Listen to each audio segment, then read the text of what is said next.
So from the India perspective, when we talk about mobility, I think the most important thing is the emergence of new business models, right? So when we talk about new business models, it's a combination of subscription, leasing, asset-light business models, asset-light ownership business models. On the one hand, on the other hand, we also see a lot of technologies being introduced in the Indian markets, right?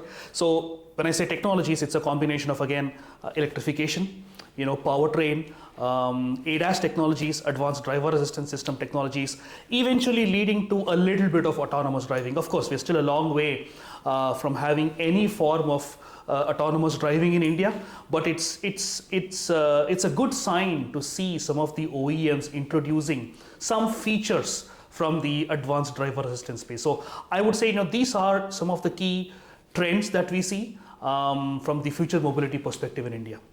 So you see, even if you look at the government's roadmap, right, the first wave is all about electrification for public transport or mass transit, right? Last mile connectivity included, which is why you see electrification in the two-wheelers and three-wheeler space, right? You will see that, for all the aggregators, fleet mobility, the two-wheelers and three-wheelers, offer the best electrification opportunity.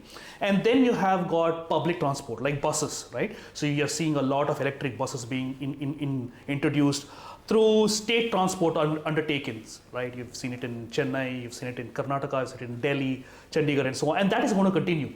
So from the government's perspective, it's very clear. The first and second wave will be all about mass transportation electrification, and then private electrification is going to be in the last. But what is important, whether it is first wave or second wave, is the development of the ecosystem. Right? When we talk about e-mobility ecosystem, it is not just your OEMs and component manufacturers, right? You've got your, insurance companies, finance companies, IP companies, software companies. Traditionally, these stakeholders which weren't part of the automotive ecosystem, let's say 1 or 2 decades ago, today they are an integral part. So I think that is the way the collaborative ecosystem is developing. In the next 5 to 10 years, we will see a lot more stakeholders coming in. The likes of startups which are already playing a big role today. Then you've got charging infrastructure companies. Then you also have discoms, state electricity companies, right, who are also going to play a big role in the evolution of the electric mobility ecosystem. So to summarize, going forward, the only way forward is a collaborative ecosystem. We all have to work together to ensure adoption of electric mobility is seamless and affordable, and in the long run will help us achieve sustainability and carbon neutrality in a big way. That is exactly where new business models come into the picture. So for example, look at what Switch Mobility has done, right, through Ashok Leyland. So they now have OHM Global Mobility, which is essentially a mobility as a service company, MaaS company as they call it. So for private fleet operators for whom initial acquisition cost is going to be a big challenge, new asset-light models are going to become very effective. Like I said, there are models such as battery as a service or vehicle as a service. So you are disassociating, certain heavy costs such as battery. Like battery today even costs 40 to 45% of an electric vehicle, right? So if you can take that out of the equation, suddenly you're making acquisition much affordable. Then you've got, a new model such as pay as you use. That means you don't buy anything, you don't pay anything upfront, but as you pay, as you use, and as you generate revenues, you start paying for it.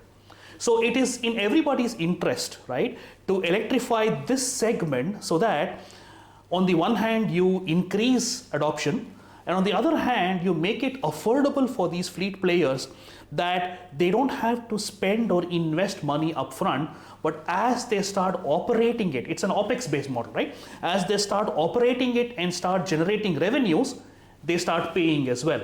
So I think these kind of innovative business models, which are not really connected with the traditional models of buying, acquisition, purchase, and ownership, that is driving electrification in India today.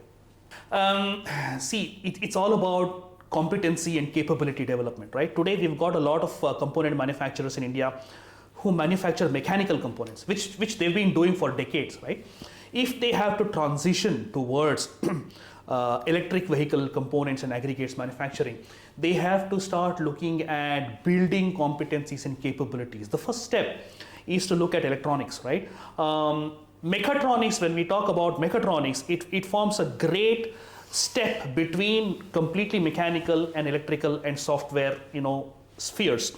So investing in mechatronics capabilities is going to actually help many of these component manufacturers transition from being completely mechanical component manufacturers towards electric aggregates manufacturers. Now that will include motors, battery management systems, thermal management systems, motor controllers, and so on. So everything from the transition is going to be dependent on building competencies and capabilities. And for that matter, today OEMs are willing to partner with some of the smaller companies to help them understand the roadmap, guide them in competency development, training, and so on.